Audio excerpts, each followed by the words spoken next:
আচ্ছা দাদা, তুমি এরম কেন করতে গেলে বলো দেখিনি? কেন? আমি তো কিছুই করিনি, এখনো আমি বুঝতে পারছি না। তুমি এখানে আসছিলে ঠিক আছে, আর ওর সময় কি দরকার ছিল ওই মেয়েটাকে চোখ ফোক মারার? আরে আমি নিজেই বুঝতে পারছি না আমি কোন মেয়েকে চোখ মারলাম। আরে আসবার সময় যে আমাদের বাড়ি তিন চারটে আগে বাড়িটা ছিল না, ওই বাড়ি মেয়েটা তো বলছে সবাইকে যে তুমি নাকি ওকে চোখ মেরেছো।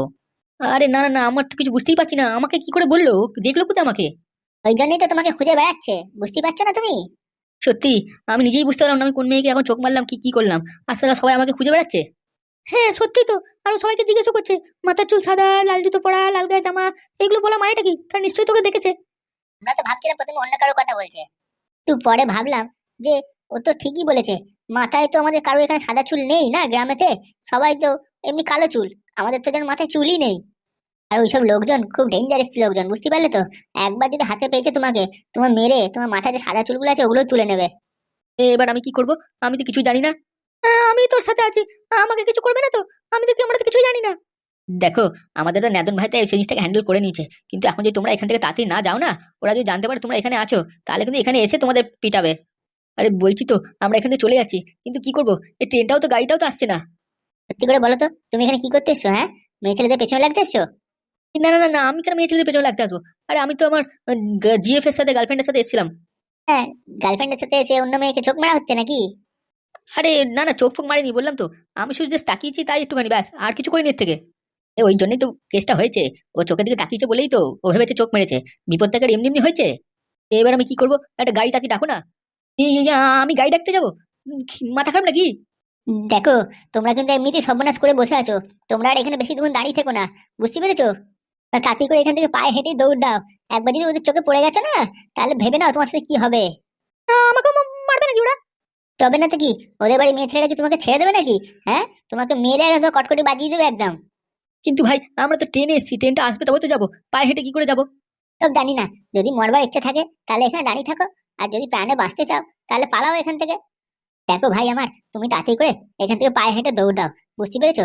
আর একবার যদি জানতে পারে যে তোমরা আমাদের সাথে এখানে দাঁড়িয়ে কথা বলছো, তাহলে ভেবে নাও আমাদেরও ভবিষ্যৎ অন্ধকার করে দেবে একবারে। এই আমরা কি করে যাবো এরকম ভাবে? দেখো, তোমাদের জন্য বৌদিরও একটু সমস্যা হবে, বুঝতে পেরেছো? একবার যদি ওরা খবর পেয়ে গেছে যে তোমরা আমাদের বাড়িতে এসছে, তাহলে কিন্তু ওদের বাড়ির লোকজনরা এসে বৌদিকে যা নয় তাই বলে কথা বলবে, বুঝতে পেরেছো? এবার তোমরা কি চাও যে তোমাদের জন্য তোমাদের আমাদের বৌদি এরকম খারাপ খারাপ কথা শুনে? কিন্তু আমরা তো শুধু বন্ধুর সাথে দেখা করতে এসেছিলাম, আর তো কিছু করিনি। ওরা আমাদের সাথে এরকম ব্যবহার করবে? আমরা তো এইখানকার নই। আর বলো না, কি করে বলো? আমাদের গ্রামে কিছু লোকজন খুব খারাপ মানুষ, ওরা ওইসব বুঝবে না কো। মধু, তাড়াতাড়ি এখান থেকে পালিয়ে চ, পায়ে হেঁটে চ। যদি এখান থেকে মারফার খেয়ে যাই না, তাহলে পায়ে হেঁটে যাওয়ার ক্ষমতা থাকবে না আমাদের। হ্যাঁ ঠিকই বলেছিস, আমরা চলে যাই, পরে অন্য সময় দেখা যাবে খুনি। শালা, যত সমস্যাই আমার এই সাদা চুলটার জন্য হয়ে গেল। হ্যাঁ, এই চুল আমি কেটে ফেলে দেবো সব একবারে। বলছি কথা বলো না, পায়ে হেঁটে তাড়াতাড়ি চলো এখান থেকে বেরো। বলছি ভাই, তোমরা একটু আমাদের কাছে সাথে চলো না, একটু আরেকটু এগিয়ে দাও না। কারণ যদি ওরা আমাকে ধরে নেয়, তাহলে তো ভীষণ সমস্যা হয়ে যাবে তাহলে তখন। আরে তুমি চিন্তা করছো কেন? তোমাকে তো বলেছিলাম যে শর্টকাট রাস্তা দিয়ে তোমাকে সেই বড় রাস্তাতে মিশিয়ে দেবো। এবার এখান থেকে তোমরা নিশ্চিন্তে চলে যাও, আর তোমাদের কেউ কিচ্ছু করবে না গো। হ্যাঁ ঠিক বলেছো, ঠিক বলেছো। আমরা যাই তাহলে, হ্যাঁ। আমি তাহলে দেখছি, হ্যাঁ, পেছন ধারে কেউ দেখছে কিনা আমাদের। তুমি তাড়াতাড়ি বেরিয়ে যাও। আচ্ছা ঠিক আছে, তাই দেখো। তো তোমরা দাঁড়িয়ে আছো কেন? তাড়াতাড়ি এখান থেকে দৌড়াও। বলছি পায়েলের সাথে তো ভালো করে কথাই বলা হলো না। হ্যাঁ, কি কথা হলো এটা? আমারও তো মনটা খারাপ লাগছে, বান্ধবীর সাথে টাইমও কাটাতে পারলাম না গো। যাই হোক, কিন্তু এখানে থাকলে আমারও রক্ষে থাকবে না, তোমার সাথে সাথে আমাকেও কুচো দিয়ে দেবে একবারে। হ্যাঁ চো চো চো, সাবধানে আমরা যাই, তারপর ট্রেনে ওঠার পর পায়েলকে ফোন করে দেবো খুনি। আরে এত কথা ভাবছো কেন? চলো। হ্যাঁ চলো চলো চলো। হ্যাঁ, ন্যাজনের সাথে চালাকি অত সহজ? আমার কাছে তো চেনে না। আসবে এক কাজে, আর আমি এক কাজ করে দেবো। ছেলেটা এক নম্বরে ফাজিল ছেলে, ওকে দেখেই বোঝা যাচ্ছে। বলা যায় না বৌদির সাথে আবার কিছু করেছে কিনা। আমাদের ঘরে এসে আমাদের বাড়ির বউয়ের সাথেও আকাজ কুকাজ করা করবে। সেটা কি আর বলা যায় বল? ও একটা ভালো চাকরি করে, মানে কি আর বলবো। সে নয় ঠিক আছে, কিন্তু বিয়ে কোথায় করবে সেটা বলো। তাহলে আমি সেরকম বুঝে কাকার সাথে কথা বলবো। একটু ফেস কাটিং ভালো মেয়ে চাই, বুঝলি তো। মানে একটু ঘরোয়া হলেই হবে, সংসারটা যেন ভালো মতো করে। ও, তার মানে একটা সর্বগুণ পূর্ণ একবারে মেয়ে চাই নাকি? সে তো বুঝতেই পারছো আমার কিরকম মেয়ে চাই। মানে মোটামুটি ঘরটা সামনে রাখলেই হলো। আরে অত কিছু কি আর একটা মেয়ের মধ্যে পাওয়া যায়? হ্যাঁ, কোনো না কোনো দিক তো একটু তোমাকে অ্যাডজাস্ট করে চলতে হবে, তাই না? আমি তো অ্যাডজাস্ট করতেই চাইছি না, বুঝতে পারছো না? আরে তুমি বুঝছো না গো, অত সহজ না। আজকালকার দিনে ওই রকম মেয়ে পাওয়া যায় নাকি যে সব দিক সমান হবে? তা বিয়েতে কি নেবে জিনিসপত্র ছেলে বাড়ি? সে দেনা পাওনা সে কি নেবো না নেবো সেটা তো আমি মেয়ের বাড়ির লোকের সাথে কথা বলবো, কিন্তু তবে তার আগে একটা মেয়ের সম্পর্ক তো দেখাও। আরে সে তো নয় বুঝলাম, কিন্তু আমাকে তো কথা বলতে হবে না, সেরকম মেয়ের বাড়ির লোকের সাথে কথা বলতে হবে। তা তুমি ব্যাপারে যদি ঠিকঠাক না জানি তাহলে বলবো কি তাদেরকে? আরে আমি তো বিয়ের জন্য মেয়েটাই ভালো খুঁজতেছি, বুঝতে পারলে? অত ঘর বাড়ির চিন্তা আমিও করছি না। ঠিক আছে, আমি দেখছি কাউকে বলে, যদি এরকম মেয়ের কোনো সন্ধান পাই তখন তোমাকে বলবানি। তো বলছি, তোমার কাকা তো বললো মেয়ে দেখার জন্য 2,000 টাকা নেবে। তা তুমি কি নেবে? আরে আমি অত কিছু নিই না, বুঝতে পারলে? আমি শুধু মেয়ে দেখায় পছন্দ হলে বিয়ে হবে, বিয়ের দিন কি জানে বা নেবো। বাহ বাহ, তুমি তো বেশ ভালোই কথা বললে। তোমার মামা তো ওই কি বলবো আর, মেয়ে দেখাতে 2,000 টাকা নিয়ে বললো। আরে ওরা কথা ছাড়ুন তো, উনি তো খালি লোকের থেকে পকেট থেকে বের করে নিতে পারলেই হয়। এই দেখো এটা কি সম্ভব বলো? হ্যাঁ, শুধু মেয়ে দেখতে গেলে অত টাকা দিতে হবে? একদিকে তো ঠিকই, তোমরা ঘটকের কাছে আসবে, ঘটক কি তোমাদের ছেড়ে দেবে? তা তো না, ও তো তোমাদেরকে বলবেই টাকার কথা। সে তো নয় ঠিক আছে, কিন্তু মেয়েটা তো আগে দেখাও, মেয়েটাকে বাড়ি কোথায় সেটা জানতে হবে তো আমাকে। আরে দেখো, মেয়ের বাড়ির লোককে তো একটু ভালো করে গুছিয়ে গাছিয়ে বলতে হবে ছেলের ব্যাপারে, তাই না? নাহলে তো মেয়ের মারা রাজি হবে না তো। বুঝতে পেরেছো? বলতে হবে যে ছেলে কি করে না করে, একটু ভালো করে বাড়ি চালিয়ে বলতে হবে। আমাদের কাজটা অত সহজ কাজ নয়, বুঝতে পেরেছো? অনেক কিছু মাথা খাটিয়ে কাজ করতে হয়। লোকে তো ভাবে না অত কিছু, তাই না? অনেক দিন পার হয়ে যায়, বুঝতে পারলো, একটা বিয়ে সেটেলমেন্ট করতে। সে তো নয় বুঝলাম, কিন্তু কাজটা তো একটু তাড়াতাড়ি করতে হবে, তাই না? বুঝতে পারছো তো? আরে তুমি চিন্তা করছো কেন? আরে দুদিন একটু সময় দাও না, তাহলে আমি খুঁজে নেবো। যত হাতে সময় দেবা তত আমার খুঁজতে সুবিধা হবে তোমার ভালো উপযুক্ত মেয়ে, বুঝতে পারলে? ঠিক আছে, তুমি দুদিন সময় নাও, কোনো অসুবিধা নেই। ঠিক আছে, আমি ওদিকে খোঁজ খবর লাগিয়ে তোমায় জানাবো কবে যাবে দেখতে, হ্যাঁ? একটু তাড়াতাড়ি জানিও, আসলে বরের না তো আর সহ্য হচ্ছে না, বুঝতে পারলে তো, বয়সটা বেড়ে গেছে তো ওই জন্য। আরে ও তো চিন্তা করতে হবে না, বুঝতে পারলে, মেয়ে পছন্দ হবে আর বিয়ে সঙ্গে সঙ্গে। হ্যাঁ, ওইসব কথাবার্তা আবার এর সাথে শুরু করো। আরে ভাইপো, এই দেখ নতুন একটা ঘটক পেয়েছি। এই দেখ, এই মালটা আবার এখানে কি করতে হলো, হ্যাঁ? কিছুই তো বুঝলাম না। বলছি, তুমি আবার একটা নতুন ঘটক ধরেছো? হ্যাঁ, আরে তুই তো ওই ঘটককে তাড়িয়ে দিলি, তাই একটা নতুন ঘটক ধরেছি, বুঝতে পারলি? এ তোর বিয়ে দেবে বলছে। এ তো আর এক শয়তান, মানে এর মতো হারামি একটাও নেই আর। এই ছেলে, তুই তুই কি বলছিস? হ্যাঁ, তুই আমাকে চিনিস? আমি কে? আমি কোনদিন কিছু কারো ক্ষতি করিনি গো। আরে এ আবার কি করলো? এ তো ভালো ঘটক, এর তো কোনো রেকর্ড খারাপ নেই, বুঝতে পারলি? এ হচ্ছে এমন শয়তান, ওই কিরণ ওকে ওর প্রেমিকার সাথে বিয়ে করতে দিল না কো, ওকে আটকে রেখে দিল। ও মদ খাইয়ে, বাংলা খাইয়ে নদী পাড়ে ফেলে রেখে দিয়েছিল। এ এমন হারামজাদা, লোকে বিয়ে দেবে, এর লোকের বিয়ে ভেঙে দেয়। কি কি কি কি বলছিস? এ এরকম কাজ করেছে? ঠিকই বলছি, আমি নিজের চোখে দেখেছি। আর কিরণকে এ কি করেছে জিজ্ঞেস করো ওর সাথে। কি কি কি ভাই, হ্যাঁ? তুমি লোকের ছেলের সাথে এরকম ব্যবহার করো? হ্যাঁ, তোমার লজ্জা করে না? সত্যি আমার ভাইপো যা বলছে সেটা সত্যি? এই কিরণ বলেছে এটাকে বাংলা মদ খাইয়ে নদী পাড়ে ফেলে রেখে দিয়েছিলে? আরে বাবা, এটা ও জানে না কো, বুঝতে পারলে? আমি কোনো ছেলে ক্ষতি করিনি কো, সবার বিয়ে দিয়েছি। তাহলে সেদিন কিরণের প্রেমিকা পাইলে বিয়ে হয়ে গেল কি করে? হ্যাঁ হ্যাঁ, সেটা বলো তো। আরে ওটা আমার কাকা বলেছিল, যাতে ওই ছেলেটা পায়েলের সাথে দেখা না করতে পারে, আর বিয়েটা যেন হয়ে যায় চড়াম করে, সেই জন্য আর কি। তাই নাকি? তোমাকে বললো তুমি এরকম কাজ করলে? তা আমি কি করবো? বললো যে ওই কিরণের সাথে পায়েলের বিয়ে দেবে না কো, ওই জন্য কিরণকে যেভাবে হোক ওখানে আটকাতে হবে, তাই জন্য। সেটা আমি কি করব? আর ও তোমার সম্পর্কের মধ্যে বোন হয়, তো বোনের সাথে কিভাবে আমি ওই কিরণ বলে ছেলেটার বিয়ে দেবো? ও তো কাজে মাছ কিছু করেও না কো। ও মাল খেয়ে খেয়ে নিজের জীবনটা পুরো শেষ করে ফেলেছে। ও আবার আমার ওই ছোট বোনটাকে বিয়ে করতে চায়? হ্যাঁ, ওর জীবনটা কি নষ্ট করবে নাকি? হ্যাঁ রে ভাইপো, এ তো যা বলছে ঠিকই বলছে। হ্যাঁ, কিভাবে ওই একটা মাতালের সাথে মেয়ের বিয়ে দেবে বলতো? আরে ভালোবাসার চেয়ে সবচেয়ে বড় আর কি হতে পারে? হ্যাঁ, ভালোবাসা ভালোবাসা হয়, সে যেরাম হোক করেই হোক না কেন, সে মদ খাক যে মাতাল হোক, যাই হোক না কেন। দেখো, যদি ওর জায়গায় অন্য কোনো ছেলে হতো তাহলে হয়তো আমি আটকাতাম না কো, যেরকম হোক করে ওকে ওখানে পাঠিয়ে দিতাম, বিয়ে হতে দিতাম না ওর। কিন্তু ওরকম একটা মাতালের সাথে আমার কাকা ওর নাতিনে বিয়ে দেবে, এটা তো হতে পারে না, না? হ্যাঁ, তুমি এটা ঠিকই বলেছো। কিন্তু তাহলে বলো, জেনে শুনে কেউ কারোর নাতিনের বিয়ে এরকম ভাবে দিতে চায় এরকম ছেলের হাতে? তুমি কার সাথে বিয়ে দিচ্ছ কি দিচ্ছ জানি না, তুমি আগে বলো আমার ভাইপোর জন্য কি মেয়ে দেখবে তো ভালো মতো? তার জন্য কিন্তু টাকা পয়সা আমি তোমায় কিচ্ছু দেবো না। এই দেখো শোনো, আমি তো বলেছি ভালো জায়গাটা দেখে দেবো, কিন্তু আমাকে যদি এরকম ভাবে অপমান করে তাহলে আমি কি করে কাজ করবো বলো তো? হ্যাঁ, আর আমার টাকা পয়সার কথা হলো, টাকা পয়সা আমার এখন অত দরকার নেই, বুঝতে পারলে? আগে তোমাদের ভালো একটা মেয়ে দেখাবো, সম্পর্ক তৈরি হবে, তারপর আমি টাকা পয়সার কথা বলবো, কিন্তু তার আগে নয়। মধু, তুই আমার নাতি সংসার ভাঙতে পারবি না। আমি তো এটা কোনো মতে হতে দেবো না। তোদের দেখাও মজা, তোরা একবার খালি এখানে আয়, তারপর তোদের দেখাচ্ছি মজা। তোদের বেলুনের ছ্যাঁচা তো দেবোই আমি, তোদের একবার জীবন কান্দাইয়া রেখে দেবো। তোদের বিয়ে তো আমি কোনো মতে হতে দেবো না, কোনোদিন হতে দেবো না। তোর বিয়ে আমি ওই চাকরিওয়ালা ছেলে কেন, একটা রাজমিস্ত্রির ছেলের সাথেও দেবো না কো। আমি তো এদিকে এমন একটা কাজ করবো না যাতে তোকে কোনো ছেলে বিয়ে না করে, সেই চেষ্টাই করব। আমার সাথে চিটিংবাজি করা? হ্যাঁ, আমার নাতিটাকে সুখে থাকতে সংসারটাকে শেষ করে দিতে গেছিস? মনে তো হচ্ছে ফোন করে ওদেরকে এখন ভালো মতো দিই, কিন্তু কি করব, ফোন করলে মনে হচ্ছে এই জিনিসটা গড়বড় হয়ে যাবে। একবার লোকে যদি এই জিনিসটা জেনে গেছে না, আমার নাতনি আর ওখানে সংসার করতে পারবে না, ও হয়তো ওখানে থাকবেও না। কিন্তু আমি তো সহ্য করতে পারছি না এই কথাটা শুনে, ভাবছি ও বাড়ি এলে তখন ওর মজা দেখাবো, কিন্তু অনেকক্ষণ সময় হয়ে যাবে, আমার দ্বারা অত সহ্য করা হবে না। এরকম হাতের উপর হাত ধরে বসে থাকলে ওদিকে কি যে করবে আমার নাতনিটাকে নিয়ে কিছু বলা যাচ্ছে না গো। যদি একবার চলে যায় আমার নাতনি, তাহলে তো আমার সব শেষ হয়ে যাবে। কি যে আমি করি কিছু বুঝতে পারছি না।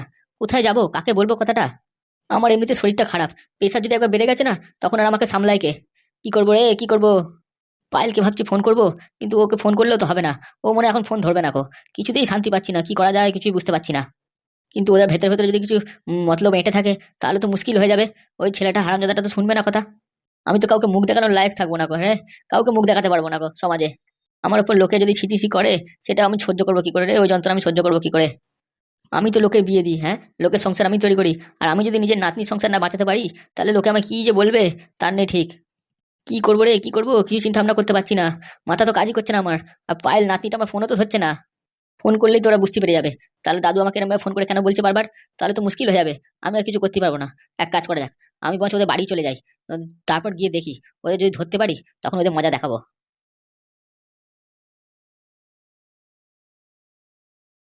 ম্যাডাম, এবার কি করব বলুন এই মুচাকল নিয়ে?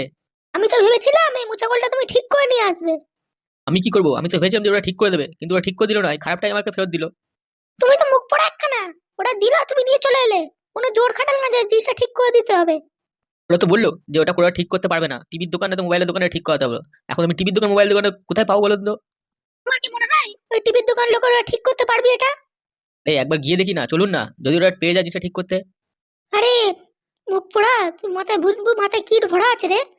বুঝতে পারছিস না এটা কি জিনিস? এটা মুচাকল, এটা টিভি বা রেডিও নয়। আরে যদি ওরা পারে তাহলে তো ঠিক করে দেবে না। আর যদি জিনিসটা ঠিক হয়ে যায় তখন তো আপনার আমার দুজনকারই সুবিধা। এটা বুঝছেন না? না পারলে না পারবে। ওই জন্য তো আমি যাচ্ছি, নাহলে কি আর যেতাম? কিন্তু ম্যাডাম, ওই পাদু যে বিয়ে করে নিল, এটা আমার কেমন একটা অবাক অবাক কাণ্ড লাগছে। সেটা তো আমিও ভাবছি। ও এইটুকু ছেলে বিয়ে করে নিল। আরে সে তো আমিও জানি, কিন্তু ওদের বাড়িতে ওই তো একমাত্র বুদ্ধিমান ছেলে, তাই না? ওর মতো ছেলে তো আর নেই। ওই জন্য ও তাড়াতাড়ি সবকিছু করে ফেললো। ওইটুকু ছেলে যে কি করে চাকরিটা জোগাড় করলো, ওটাই আমি ভেবে পাচ্ছি না। আর লোকজনই বড়ে হাঁড়ি, ওইটুকু ছেলেকে চাকরি দিল কি করে? আরে ম্যাডাম, ওর মতন ছেলে, ওর পক্ষে কিছুই অসম্ভব নয়, বুঝতে পেরেছেন? এটা তো তুমি ঠিক বলেছো, কিন্তু ছেলেটা আমার কাছে যখন ছিল খুব সুবিধায় ছিল গো। ওকে দিয়ে অনেক কাজ করাতে পারতাম। আসলে আপনি ওর ট্যালেন্টে কাজে লাগাতে পারেননি, বুঝতে পেরেছেন? ওই জন্য আপনার হাত থেকে ও বেরিয়ে গেছে। আমি তো বলেছি আমার মাথায় যে বুদ্ধিটা আছে ওটাই আমি কাজে লাগাবো। আপনি আপনার বুদ্ধিটা কি করে কাজে লাগাবেন সেটা তো বললেন না। শুধু আমি দুটো লোককে ফিট করছি, ওর বউকে যা হোক করে কিডন্যাপ করতেই হবে। তারপর দেখবো ওই পাদু কি করে এটা ঠিক না করে। আপনি তো বলেছেন ঠিকই কথা, কিন্তু পাদুকে তো আপনি চেনেন। ওর মাথায় যে কি চলে কিছুই বুঝতে পারি না কো। দেখা গেল আমাদেরই পেছনে বাঁশ হয়ে গেল। ওটা ছাড়া কি কোনো উপায় আছে তুমি বলো তাহলে? হ্যাঁ, ওই বিদেশিরা আমাদের ঘরে এলো বলে, অত টাকা দিল বলে, কোথায় পাবো অত টাকা? আরে ম্যাডাম, আমি কি করে করবো বলুন তো? আমার তো মাথায় হাত পড়ে যাচ্ছে আপনার টাকার অ্যামাউন্টটা শুনে। আমি আর কোথা থেকে কত টাকা জোগাড় করবো? আমি এমএলএ নামমাত্র, আমার ব্যাংকে 1 টাকাও নেই। তাহলে চলো, বেশি কথা না বলে মুচাকলটা নিয়ে দোকানে যাচ্ছি, যেরকম দোকানে চলো। ওখানে গিয়ে দেখি কি বলে। ঠিক হয়ে গেলে ভালো, নয়তো দেখবো পরের পর্যায়ে কি করা যায়।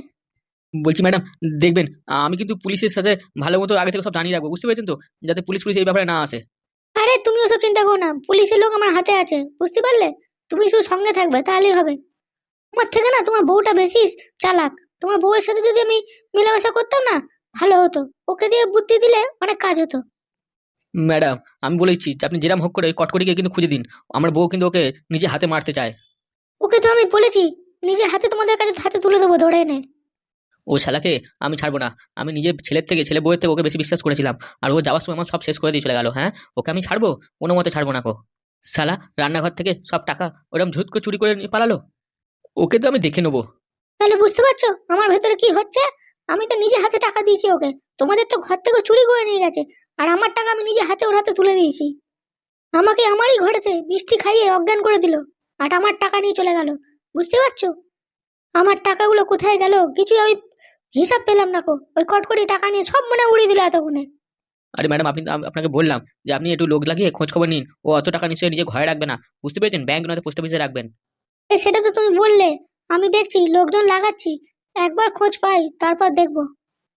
আমি তো সিবিআই পুলিশকে গিয়ে ওই কথাগুলো বলে দেবো। সব জায়গায় আমি ইনকাম ট্যাক্স অফিসেও গিয়ে কথাটাকে বলে দেবো। তারপর দেখছি কি হয়। আপনি কিন্তু এটা ভেবে রাখবেন যে ওই টাকাগুলো আপনার কোথা থেকে এসছে সেটা বলতে হবে আপনার, কিন্তু সাজিয়ে নাটক করে, বুঝতে পেরেছেন? সেসব কথাবার্তা আমি মাথায় ভেবে নিয়েছি। ট্যাক্সকে বাঁচানো যায়, লোদেরকে কি নাটক করে বলা যায় সেসব সব কথা সাজিয়ে রাখবো আমি। তোমার না কি বলবো, আর তোমার এমএলএ হওয়ার যোগ্য না, তুমি বুঝতে পারলে? যেসব কাজগুলো তোমার করা দরকার সেগুলো আমাকে করতে হচ্ছে। এগুলো তো আমিও ভাবি যে আমি কি করে এমএলএ হয়ে গেলাম। নেহাত আমার টাকা হাতে কিছু নেই, ওই কটকটে নিয়ে চলে গেছে, বুঝতে পারলে? নাহলে এমএলএ আমিই হতাম, তোমার এগেনস্ট বিরুদ্ধে আমি দাঁড়িয়ে যেতাম। আমি আবার কাকে বলছি? তোমারই তো বউ বলে এমএলএ হয়ে হবো হবো করছে, সে আর কিছু বলার আছে? হ্যাঁ, ওই বউটার আছে বুঝি, ও তো কিছু নেই, বলে কি না এমএলএ হবো। শালা আমারই বিরুদ্ধে, আমারই ঘরে খেয়ে পড়ে আমার বিরুদ্ধে দাঁড়াবে। আমি তো ভাবছি আমি শুধু একা এমএলএ হবো বলে লড়ছি, এ তো দেখছি ঘরে ঘরে সব এমএলএ হওয়ার জন্য লড়ছে। হ্যাঁ সেই তো, আমি তো বসে বসে আঙুল চুষবো না, আর আপনারা সব এমএলএ হয়ে যাবেন, কি আর বলবো। এতদিন এমএলএ হয়ে কি করেছো? হ্যাঁ, ঘরে তো একটা টাকা রাখতে পারোনি গো, আমাকে দেখতে আমি তাহলে কি করতাম এতদিনে? আসলে ম্যাডাম আপনি বুঝবেন না, আপনি এখন এমএলএ নয় তো, ওই জন্য। এমএলএ হলে তাহলে বুঝতে পারতেন কখন কে কি কোথা দিয়ে নজর রেখে বসে আছে, সেটা আপনি বুঝবেন না। আসলে তোমার মনে ভয়, বুঝতে পারলে? ভয়েতেই সব শেষ হয়ে গেছো। যদি আমার মতো সাহস দেখাতে হবে এসব কাজ করতে গেলে। আসলে ম্যাডাম আপনাকে কি বলবো, আমার তো একটু ভয় তো আছে, শুধু শুধু লোকের ক্ষতি করব, ওইটার জন্য এগোই এগোই না পিছিয়ে পড়ি। আমাদের যে এত টাকা কটকটে নিয়ে চলে গেল, ওর সাহস দেখলে? বুকে কত সাহস বলে তো কাজটা করতে পারলো। হ্যাঁ, ও সাহস তো আমি দেখাবো, একবার খালি হাতের সামনে পড়ুক। ওসব ছাড়ো, তুমি তাড়াতাড়ি করে এই এমএলএ পদ থেকে সরে যাও, বুঝতে পারলে? আমাকে দাঁড়াতে দাও, তারপর দেখো আমি কেমন খেলাটা দেখাই। অত সহজ নাকি? হ্যাঁ, আমি এমএলএ পদ ছাড়বো না। তো ফাজলামি কথা ছাড়ো তো, চলো সে গিয়ে দোকানের দিকে চলো। দোকানে দেখাতে হবে জিনিসটা, ও ঠিক করতে পারে কিনা সেটা দেখতে হবে, নাহলে আবার আমাদের পরের প্ল্যান ভাবতে হবে। ঠিক বলেছেন, চলেন।